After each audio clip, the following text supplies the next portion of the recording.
Guys ഇന്ന് അർദ്ധരാത്രി വന്നിട്ടുള്ള ഒരു കാര്യമാണ് 214 ആപ്ലിക്കൻസിൽ ഒരാളാണ് പാക് ഹങ് സിയോ എന്ന് പറഞ്ഞിട്ടുള്ള സൗത്ത് കൊറിയൻ കോച്ചും for national team head coach job എന്നുള്ളത്. ഞാൻ ഈ ഒരു വാർത്ത കേൾക്കുന്നത് പോർച്ചുഗലും ജോർജിയയും തമ്മിലുള്ള യൂറോ കപ്പിലെ വളരെ നിർണായകമായിട്ടുള്ളൊരു മത്സരം കണ്ടുകൊണ്ടിരിക്കുന്നതിനിടയിലാണ്. സത്യത്തിൽ ഇന്ത്യ കണ്ടുപഠിക്കേണ്ട ഒരു കാര്യമാണ് ഈ ഒരു ജോർജിയൻ ഫുട്ബോൾ ടീമിനെ പറ്റി. കാരണം അവർ ചരിത്രത്തിൽ ആദ്യമായിട്ടാണ് യൂറോ കപ്പിൽ യോഗ്യത നേടുന്നത്. അവർക്ക് റൗണ്ട് ഓഫ് 16ലേക്ക് പ്രോഗ്രസ് ചെയ്യണമെങ്കിൽ അതിശക്തരായിട്ടുള്ള പോർച്ചുഗലിനെതിരെ ഒരു വിജയം സ്വന്തമാക്കണമായിരുന്നു. ആ ഒരു മത്സരത്തിൽ 2-0 എന്ന് പറയുന്ന ഒരു നിലയിലാണ് ജോർജിയ വിജയിക്കുന്നത്. ഈ മത്സരത്തിന് മുമ്പ് ഇങ്ങനെ റിസൾട്ട് ഉണ്ടാകുമെന്ന് ചോദിച്ചു കഴിഞ്ഞാൽ ആരും സമ്മതിച്ചു തരില്ല എന്നുള്ളതാണ് ഒരു വാസ്തവം. എന്താണ് അവർ ഈ ഒരു മത്സരത്തിൽ വിജയിക്കാനും റൗണ്ട് ഓഫ് 16ലേക്ക് പ്രോഗ്രസ് ചെയ്യാനുമുള്ള ഒരു കാരണമെന്ന് ചോദിച്ചു കഴിഞ്ഞാൽ ഞാൻ ഉറപ്പായിട്ടും പറയും ജോർജിയൻ ടീമിൻ്റെ ആറ്റിറ്റ്യൂഡ്, യൂണിറ്റി. അവർ ഡിഫൻസ് സ്ട്രോങ് ആക്കുന്നു, അവസരങ്ങൾ കിട്ടുമ്പം അത് മുതലാക്കാവുന്ന ലെവലിലേക്ക് എത്തുന്നു. അതുതന്നെയാണ് നമുക്ക് കാണാൻ സാധിച്ചിട്ടുള്ളത്. ആദ്യ മിനിറ്റുകളിൽ തന്നെ ജോർജിയ പോർച്ചുഗലിൻ്റെ ഒരു മിസ്റ്റേക്ക് മുതലാക്കുന്നു, ഒരു കൗണ്ടർ അറ്റാക്കിലൂടെ ഒരു ഗോൾ സ്വന്തമാക്കുന്നു. അതിനുശേഷം ഒരു പെനാൽറ്റി സിറ്റുവേഷൻ വരുന്നു, അതും മുതലാക്കുന്നു. അങ്ങനെ 2-0 എന്ന് പറയുന്നൊരു വിജയം അവർക്ക് പോർച്ചുഗലിനെതിരെ സ്വന്തമാക്കാൻ സാധിക്കുന്നു എന്നുള്ളതാണ്. നിങ്ങൾക്കൊരു കാര്യം അറിയാമോ? 2015 ഓഗസ്റ്റിൽ ജോർജിയ ഫിഫ റാങ്കിൽ 154 സ്ഥാനത്തായിരുന്നു എന്നുള്ളതാണ്. അതേ സമയത്ത് ഇന്ത്യ 156 സ്ഥാനത്തായിരുന്നു. ആ 9 വർഷങ്ങൾക്ക് ശേഷം ജോർജിയ നടത്തിയ റൺ അവരിപ്പം 74 സ്ഥാനത്താണ് നിൽക്കുന്നത് എന്നുള്ളത് മനസ്സിലാക്കുക. അവരിപ്പം യൂറോ കപ്പിൽ പോർച്ചുഗലിനെ പരാജയപ്പെടുത്തി മുന്നോട്ട് പോയി എന്നുള്ളത് മനസ്സിലാക്കുക. ആ സ്ഥാനത്താണ് നമ്മൾ ഒരു തരത്തിലുള്ള ഒരു ലോങ് ടേം വിഷനും കാണിക്കാണ്ട്, ഒരു കളിയിലൊരു ആറ്റിറ്റ്യൂഡും കാണിക്കാണ്ട്, ഇങ്ങനത്തെ ഇത്രയും കോടി ജനങ്ങളുടെ ഒരു പ്രതീക്ഷയായിട്ട് നിൽക്കുന്നൊരു ടീം. മറുവശത്ത് വെറും 30 ലക്ഷത്തോളം ആളുകൾ മാത്രം വസിക്കുന്ന ഒരു രാജ്യമാണ് ജോർജിയ എന്നുള്ളത് മനസ്സിലാക്കണം. അപ്പം എന്ത് വികാരമാണ് പ്രകടിപ്പിക്കേണ്ടതെന്ന് ചോദിച്ചു കഴിഞ്ഞാൽ എനിക്കറിയില്ല. So back to Park Hang Seo എന്ന് പറയുന്ന വ്യക്തിയിലേക്ക് വരുമ്പോൾ, ഇദ്ദേഹത്തെ അങ്കിൾ പാർക്ക് എന്നാണ് അദ്ദേഹത്തിൻ്റെ ഒരു വിളിപ്പേരുള്ളത്. ഇദ്ദേഹത്തെ പറ്റി ഞാൻ കേൾക്കുന്നത് വിയറ്റ്നാം ഫുട്ബോൾ ഒരു റവല്യൂഷൻ ഉണ്ടാക്കി ഒരു മുന്നേറ്റം നടത്തുന്ന സമയത്താണ്. അന്ന് കേൾക്കാനുണ്ടായ പ്രധാന കാരണം എന്ന് വെച്ച് കഴിഞ്ഞാൽ ഇന്ത്യയുടെ കോച്ച് എന്ന നിലയിൽ 2019 അദ്ദേഹം ഒരു ആപ്ലിക്കൻ്റ് ആയിരുന്നു എന്നുള്ളൊരു കാര്യമാണ്. പക്ഷേ അന്ന് ഇഗോർ സ്റ്റിമാച്ചിനെയാണ് സെലക്ട് ചെയ്തത്.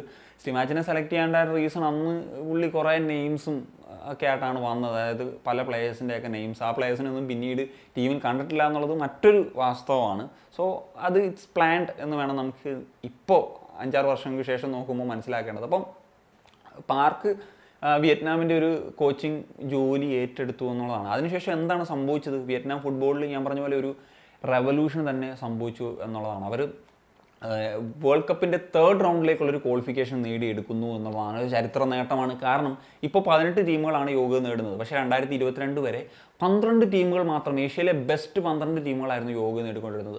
അതിലേക്ക് വിയറ്റ്നാമിനെ നയിച്ച ഒരു പരിശീലനമാണ് ഇദ്ദേഹം. അതുപോലെ തന്നെ 2018 AFF ചാമ്പ്യൻഷിപ്പ്, അതായത് ആസിയൻ മേഖലയിലെ ചാമ്പ്യൻഷിപ്പിൽ വിയറ്റ്നാമിനെ ചാമ്പ്യൻസ് ആകുന്നു. 10 വർഷങ്ങൾക്ക് ശേഷമാണ് വിയറ്റ്നാം ആ ഒരു കിരീടം സ്വന്തമാക്കുന്നത് എന്നുള്ളത് മനസ്സിലാക്കുക. അതിനോടൊപ്പം തന്നെ 2019 നടന്നിട്ടുള്ള AFC ഏഷ്യൻ കപ്പിൽ അവർ ഒരു ഗ്രൂപ്പ് സ്റ്റേജും കടന്നിട്ട് പ്രീ ക്വാർട്ടറിലെത്തുന്നു. അതിനുശേഷം ക്വാർട്ടറിലും അവർക്ക് എത്താനായിട്ട് സാധിക്കുന്നു. ജപ്പാനോട് തോറ്റാണെന്ന് അവർ പുറത്താകുന്നു. അതിനോടൊപ്പം തന്നെ Under 23 ടീമിനെയും അദ്ദേഹം പരിശീലിപ്പിച്ചിട്ടുണ്ട്. 2018 നടന്നിട്ടുള്ള Under 23 AFC ഏഷ്യൻ കപ്പിൽ ഫൈനൽ വരെ എത്താൻ സാധിച്ചു. അന്ന് ഉസ്ബെക്കിസ്ഥാനോടാണ് അവർ ഫൈനലിൽ പരാജയപ്പെടുന്നത് എന്നുള്ളതാണ്. 2023 ഈ കോച്ചും വിയറ്റ്നാമുമായിട്ട് വേർപിരിഞ്ഞു. അതിനുശേഷം ഇപ്പോൾ നോക്കിക്കഴിഞ്ഞാൽ അവർ വേൾഡ് കപ്പിൻ്റെ അടുത്ത റൗണ്ടിലേക്ക് ക്വാളിഫിക്കേഷൻ നേടിയിട്ടില്ല.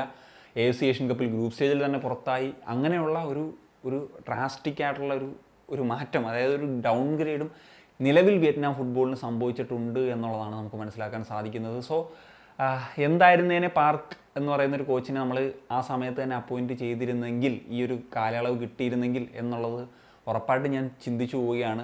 അതിനേക്കാൾ കുറച്ചും കൂടി കൂടുതൽ കാര്യങ്ങൾ പറയാം. കാരണം ഇഗോർ സ്റ്റിമാച്ചിൻ്റെ ഒരു സാലറി എന്നൊക്കെ പറഞ്ഞിരുന്നത് പെർ മന്ത് $30,000 സോ പാർക്കിൻ്റെ ഒരു സാലറി എന്ന് പറയുന്നത് 41 ലക്ഷം രൂപ, ഏതാണ്ട് $50,000. സോ അതൊക്കെ ഒരു റീസൺ ആയെന്നുള്ളതാണ്. ഇപ്പം അദ്ദേഹം വന്നാലും ഈ ഒരു സാലറിയൊക്കെ തന്നെ കൊടുക്കേണ്ട ഒരു സാഹചര്യം തന്നെയാണുള്ളത്. ഇനി AFF ഈ ഒരു പോസ്റ്റിലേക്ക് കോച്ചിനെ പരിഗണിക്കുന്നതെന്ന് വെച്ച് കഴിഞ്ഞാൽ അതിൻ്റെ ഒരു ക്രൈറ്റീരിയാസ് എന്ന് പറഞ്ഞു കഴിഞ്ഞാൽ 10-15 വർഷത്തെ എക്സ്പീരിയൻസ്, അതുപോലെ ഒരു ഏഷ്യൻ ലെവലിലുള്ളൊരു എക്സ്പീരിയൻസ്, നാഷണൽ ടീമിനെ പരിശീലിപ്പിച്ച് കോണ്ടിനെൻ്റൽ ലെവലിൽ വർക്ക് ചെയ്തിട്ടുള്ളൊരു എക്സ്പീരിയൻസ് ആണ്. ഇതെല്ലാം പറയാനുള്ള ഒരു പരിശീലനമാണ് ഇദ്ദേഹം എന്നുള്ളത് നമ്മൾ പറഞ്ഞു കഴിഞ്ഞു. ഇപ്പം വിയറ്റ്നാമിൽ അദ്ദേഹം പരിശീലിപ്പിച്ചിട്ടുള്ളൊരു എക്സ്പീരിയൻസ് ഉണ്ട്. അതുപോലെ വിയറ്റ്നാം അണ്ടർ-23 പരിശീലിപ്പിച്ചിട്ടുണ്ട്. അതിന് മുമ്പ് കൊറിയയിലെ ക്ലബ്ബുകളിൽ അദ്ദേഹം പരിശീലിപ്പിച്ചിട്ടുണ്ട്. സൗത്ത് കൊറിയയുടെ അണ്ടർ-23 ടീമിൻ്റെ പരിശീലനമായിരുന്നു. ഏറ്റവും പ്രധാനപ്പെട്ട കാര്യം, സൗത്ത് കൊറിയ 2002 വേൾഡ് കപ്പിൽ സെമി ഫൈനൽ കളിച്ചിരുന്നു. നിങ്ങൾക്ക് ഓർമ്മയുണ്ടാകുമ്പോൾ ചരിത്രത്തിൽ ഒരു ചരിത്ര നേട്ടമായിരുന്നു ഒരു ഏഷ്യൻ ടീമിനെ സംബന്ധിച്ചിടത്തോളം അത്.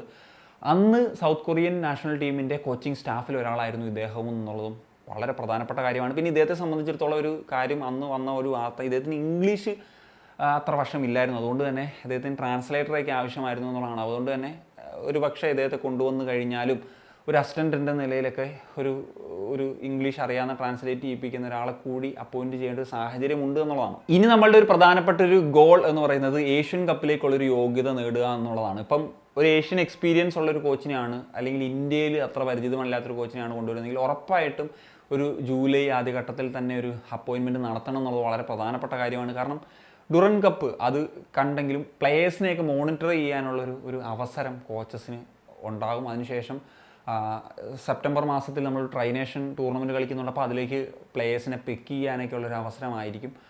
സോ അത് ഒരു പ്രധാനപ്പെട്ട ഒരു ഫാക്ടർ തന്നെയാണ്. അപ്പം അങ്ങനെ മോണിറ്റർ ചെയ്യുക എന്നുള്ളൊരു ഫാക്ടറുണ്ട്. നമുക്ക് പ്ലെയേഴ്സിനെ പിക്ക് ചെയ്യണമല്ലോ, ആ ഒരു സാഹചര്യം ഉണ്ടല്ലോ.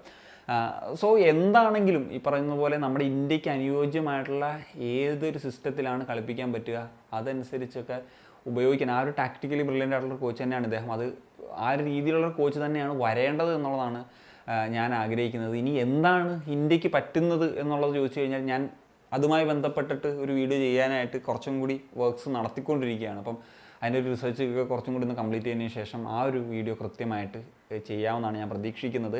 So that's it guys. അപ്പം ഇത്രയൊക്കെയാണ് പറയാനുള്ളത്. അപ്പം നിങ്ങളുടെ ഒപ്പീനിയൻസ് ഉറപ്പായിട്ടും ഒന്ന് കമ്പോസ് ചെയ്യാൻ കാണിക്കും. ഞാൻ സനിയ.